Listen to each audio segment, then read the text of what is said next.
Good morning, everyone. Bonjour tout le monde. My name is Eleanor Olszewski, and I'm the Minister for Emergency Management and Community Resilience and the Minister responsible for Prairies Economic Development. I want to begin by thanking my colleagues standing with me. We just had a very productive discussion about the future of the Prairies economy. You know, 3 years ago, the late Honourable Ben Carr championed and passed the Building a Green Prairie Economy Act, and he had a vision, and it was rooted in his very deep and passionate belief in the prairies and in the people who call the Prairies region home. He understood that a stronger, more resilient prairie economy would start with collaboration, as well as respect for the distinct strengths of Alberta, Saskatchewan, and Manitoba, and a federal partner that actually shows up and listens. And so his vision really lays the framework and the foundation for the work that we're advancing today. So in a few minutes, I'll have the great honor of tabling in Parliament the first progress report, and that report was really mandated by the terms of the Act. And it's to bring the House up to date with respect to the work that's been done. So the meeting I had this morning with my colleagues really focused on not just that report, but also how we can adapt to a changing world and how we can meet this moment head on. That's why this morning, we're really proud to launch the Prairie Partnership Initiative, or PPI, which is really a major step forward in how we support economic development across the prairies.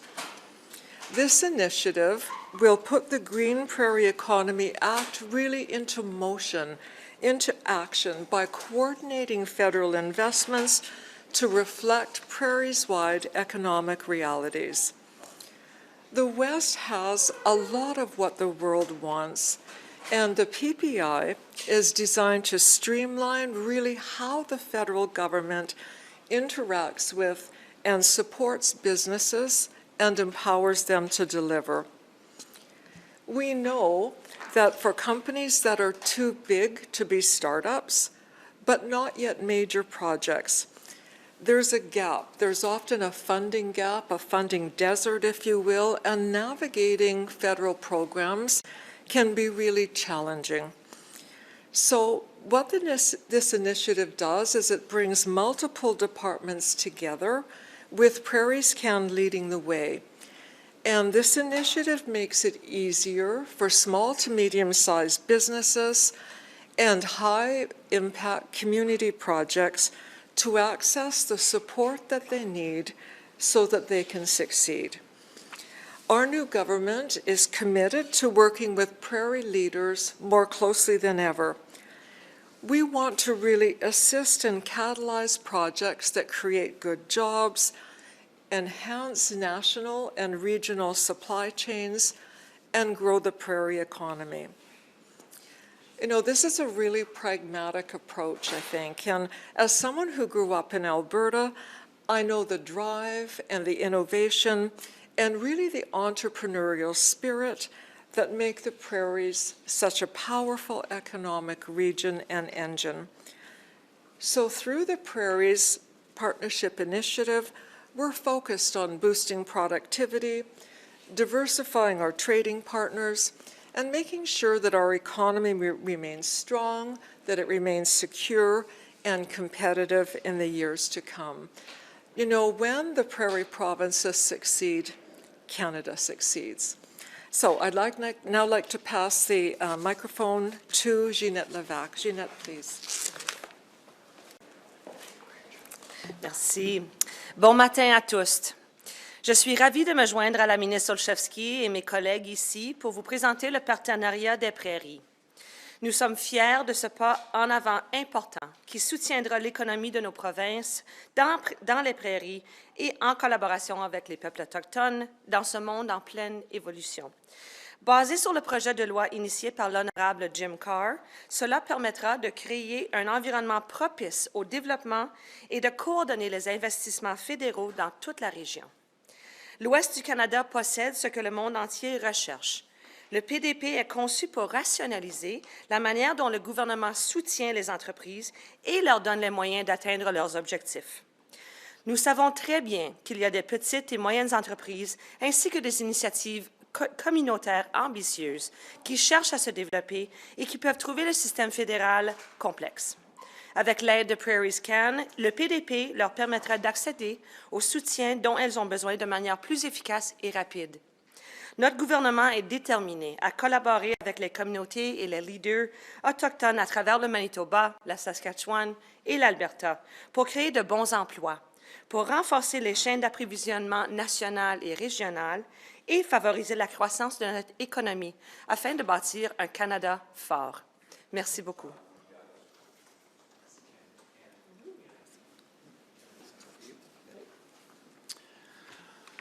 Good afternoon or good morning, everyone. Bonjour tout le monde. First of all, I want to say a big thank you to my colleague, Minister Eleanor Olszewski.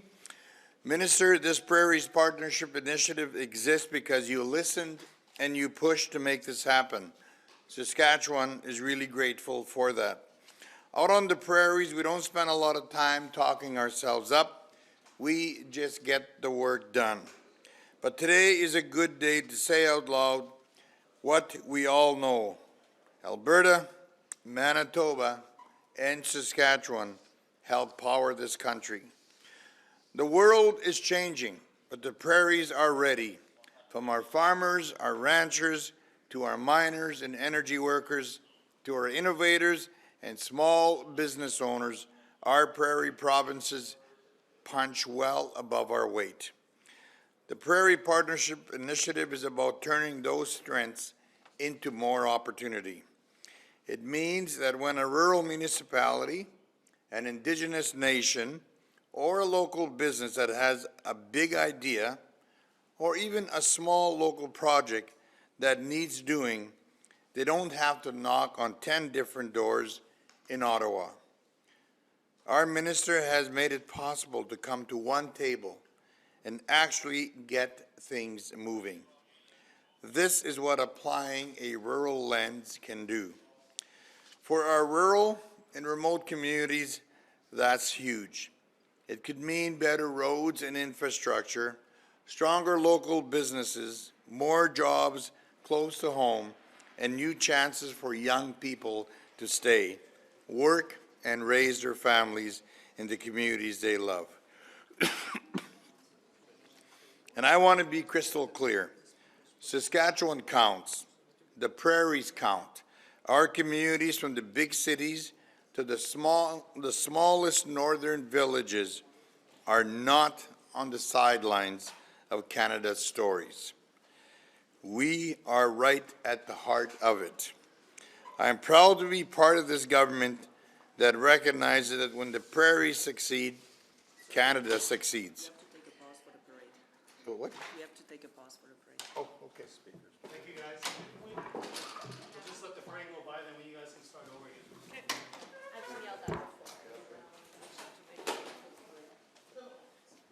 This speaker guy must be important. Sir, one of them will turn right here.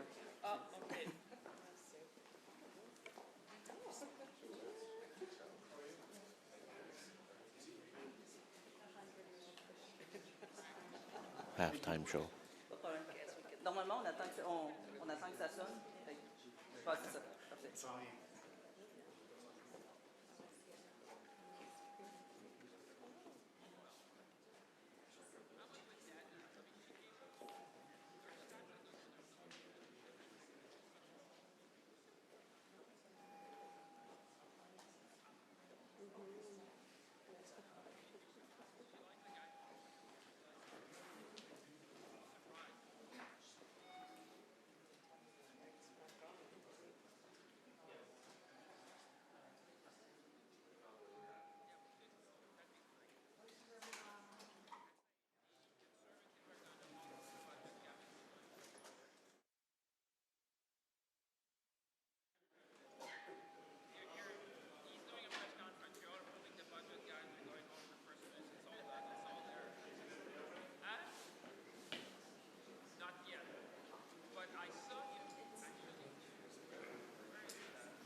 guys.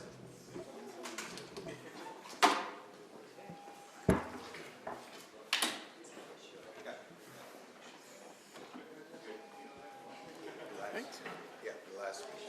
You got more to go? No, last. You were done? No. Thank you very much. Again, finally, I want to add that this initiative honors the vision of the late Jim Carr. I think his name will resonate throughout the walls of this building for years to come. The late Jim Carr also wanted to usher in the building of a Green Prairie Economy Act, one strong prairie region, helping build one strong Canadian economy. That was his vision. So again, I want to thank Minister Olszewski and to Jim, and thanks to everyone who helped bring this very important project forward. I'm excited for what this will do for our region. I'm excited for what this will do to our communities. I'm excited about our shared futures across the prairies. I'm excited what this will mean for Saskatchewan and, of course, Canada as a whole.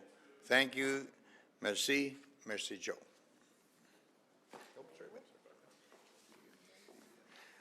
Good morning, everybody.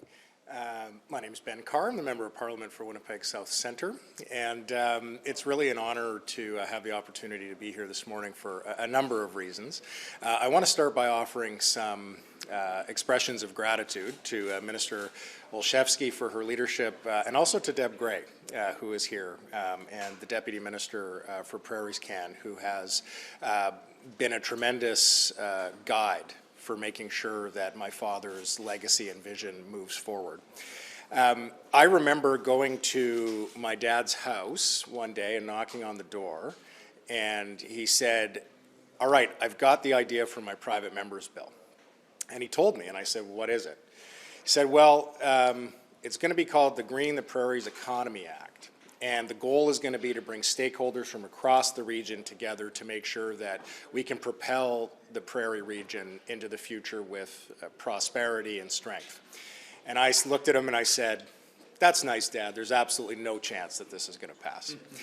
And undeterred, thankfully, by my pessimism, in his typical optimistic way, he moved forward. And as a result of that, we're here today, and as the minister, I think, is just in the chamber now behind us tabling the report, it gives me an opportunity to reflect a little bit on his legacy. And it is not an exaggeration for me to say that he spent his dying days literally in the chamber behind me today, giving what would be his final speech on this matter. The vote was subsequently held a few days after he passed in the Senate, which ultimately led to the royal assent that turned this into the law of the land. Friday will mark 3 years since his passing, and I think that there is no better way for us to celebrate his accomplishments and his legacy than by having the opportunity to stand before you here today to reflect on his contributions, but more importantly, his contributions within the context of this bill. The most important thing for him that I took away from my conversations that we had together over the course of the period in which he was introducing this bill and then subsequently lobbying for it with colleagues was that it would bring people to the table. He gave a wonderful interview with David Cochrane on Power and Politics just a few days before he died. And the crux of the conversation centered around this idea of broadening the leafs at the table, metaphorically, and ensuring that there was a space for people across the prairie region to come together, working in that pragmatic way that prairie folk do to make sure that we could elevate the interests of our region, but to do so in a way, as Buckley said a moment ago and as Ginette said, in partnership with Indigenous peoples, with business, with industry, and with partners across government. And I think that that's being realized here today. I know that the minister is going to be back in just a moment, so I'm happy to speak to this, and I'm not sure if Ginette and Buckley were available for questions as well, but maybe we'll spend a few minutes discussing further if there are any questions before the minister arrives. But thank you for the opportunity to address you here this morning. I do have questions, but it's related to the pipeline vote as well. I know we're talking about the prairie economies. A pipeline is something that Alberta wants, Saskatchewan has talked about as well. Why is your government going to be voting against the opposition motion today? Yeah, I can discuss. We would defer to our colleagues who will be making comments and announcements around that a little bit later this morning. So we are not to discuss that ourselves, but that our colleagues, Minister de Brussen and others, will be commenting and speaking to that specifically. Yeah. And maybe I'll put that to the minister now that she's arrived too, before putting everyone else on the spot as well. Minister, I was just asking a question about why the government is voting against the opposition motion today about a pipeline that took language from the MOU. I know you were at the signing in Calgary with Danielle Smith and Prime Minister Mark Carney, so I would just like to hear from you about why the government is voting against it today. Well, I'd just like to start off by saying that indeed, thank you very much for the question. And I was, in fact, in Alberta at the time that the MOU was signed, and I can tell you that I was filled with an incredible sense of pride, both as someone from Alberta and also as a minister in this government. And so, you know, it's interesting that the MOU makes reference to, or that the motion, Conservative motion makes reference to the MOU. And I really think, though, that it's, at this point in time, close to Christmas, with the spirit of unity, having had the MOU just signed very recently, I think that the Conservatives are using this really as a bit of a performative stunt at this point in time. There's already a signed agreement between the Premier of Alberta and the Prime Minister, and there's not any need for anyone else to insert themselves in the context of that agreement. And so, you know, I'm really here to talk about the Prairie Partnership Initiative today, and to me, it's just another way, it's another avenue in addition to the signing of the Memorandum of Understanding between the Premier and the Prime Minister. The Prairie Partnership Initiative just builds on, you know, what we're trying to do with respect to growing a really strong prairies economy. And at this point in time, that's more fundamentally important than ever. But I thank you for the question. Thank you. And what is it about the language that is so divisive that makes it a stunt? Well, I guess most importantly is that it doesn't include most of the terms of the MOU.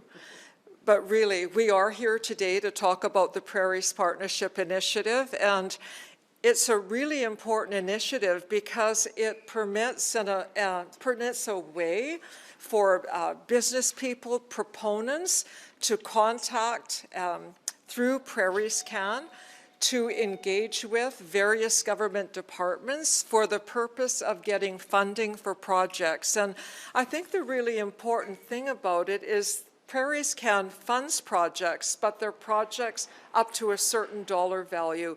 And then there's a bit of a no man's land between that and the Major Projects Office. And so this Prairies Project Table that invites a number of different government departments to consider projects is fundamentally important in terms of getting funding, obtaining funding for those projects. Thank you. Sorry, I just came in. I don't know if the questions have started yet. On the MOU tonight, MOU motion, Poilievre's motion, how are you all going to vote? I'm sorry? The Poilievre's motion tonight about supporting the construction of a pipeline and taking note of the Memorandum of Understanding between Alberta and Canada, how are you guys going to vote on that motion? Well, I think, as my colleague, Ms. Levac, has already said, there will be a discussion later this morning. I think you'll be speaking to some of my colleagues about that. So that's all I'll say about that at this point. So how are you going to be voting on behalf? I mean, I think it's important to hear from you, though, as an Alberta MP, how you are going to be voting. I'd be curious as well, just as somebody who represents people in Edmonton, the idea of a pipeline, I know it's contingent on pathways, and there's a lot of other stuff in the MOU, but you personally, would you like to see construction of a new a significant new oil pipeline like what Alberta? I'm just going to proposes? add to what I said before. I was present when the MOU was signed. I had the great fortune to be able to be present at that time. And as I've already indicated, I was incredibly filled with a sense of pride. There's been long-lasting tensions between the province of Alberta and the federal government, and I see the Memorandum of Understanding as an incredible step towards strengthening the relationship between the province and the federal government. And really, that's all I have to say about that at this point in time. Thank you. So we'll take one last question, please. Does it send a mixed message to constituents in Alberta, or even if anyone else wants to take it, does it send a mixed message to people in the prairies in Alberta that you support an MOU, but you're voting against this motion today? I don't think it sends a mixed message at all. I think people, my constituents, understand that the Prime Minister and the Premier of Alberta have already signed a Memorandum of Understanding. That memorandum sets out a comprehensive framework with respect to many projects, which may include a pipeline. And so again, just going to emphasize my constituents and people in the province of Alberta do understand that. And I think they also understand that this is a little bit of a stunt pulled by the Conservatives at Christmas time. It's really an unnecessary and redundant motion that doesn't include all of the language of the MOU. Thank you. Thank you so much, everyone. Merci. Thank you.